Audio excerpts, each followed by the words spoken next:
Hello, my lovelies. It's Susanna, and today I want to show you how to solve this $32,000 question from Who Wants to Be a Millionaire. If a thief tries one combination per second, how long would it take him at most to open a combination lock with a 4-digit numerical code? About 300 seconds, almost 170 minutes, just over 5 hours, or around half a day.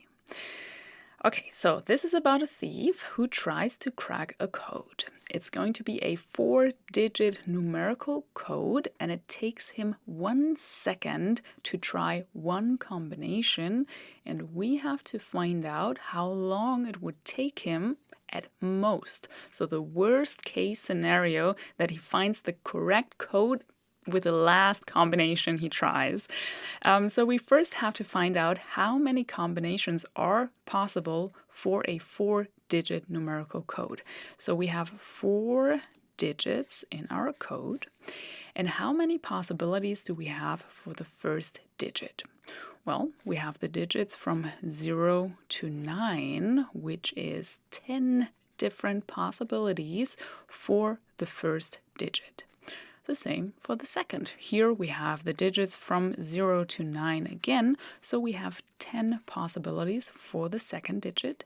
The same for the third, and the same for the last.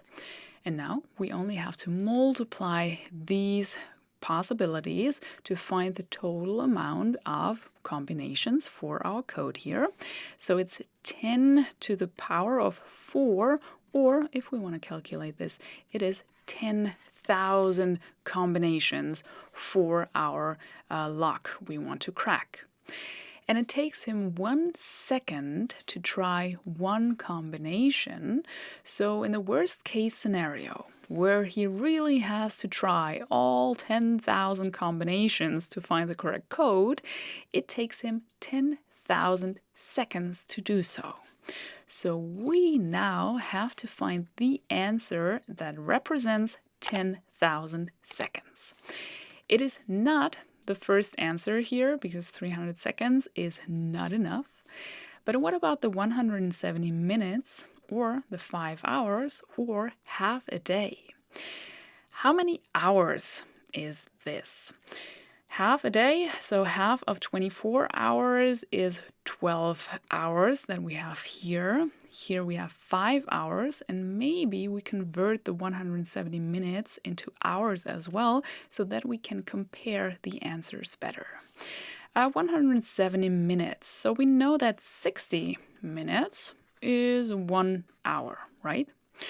And 120 minutes then is 2 hours. It's not enough yet, but 180 minutes is 3 hours, which would be too much already. So we know that 170 minutes is between 2 and 3 hours. So we have 2 to 3 hours here, 5 hours here, and 12 hours here. 10,000 seconds. How many seconds are in 1 hour? In 1 hour, we have 60 minutes, right? And in 1 minute, so I write down here, in 1 minute, we have 60 seconds. So in each minute, we have 60 seconds, which means that 60 minutes are 60 times 60, so 3,600 seconds then in 1 hour. How many seconds do we have in 2 hours then? Well, twice as much, so 2 times this number equals 7,200 seconds. It's not enough yet, but we're getting closer because 3 hours would be another 3,600 seconds on top of this, which equals 10,800 seconds, which would be too much already. So 10,000 seconds is in between 2 to 3 hours, which would be answer B here, the 2 to 3 hours. And this is wrong, and we solved this problem and hopefully got the $32,000. If you liked the video, please give it a thumb up. It helps me a lot. I hope you have a wonderful day, and I hope to see you in one of my next videos. Take care.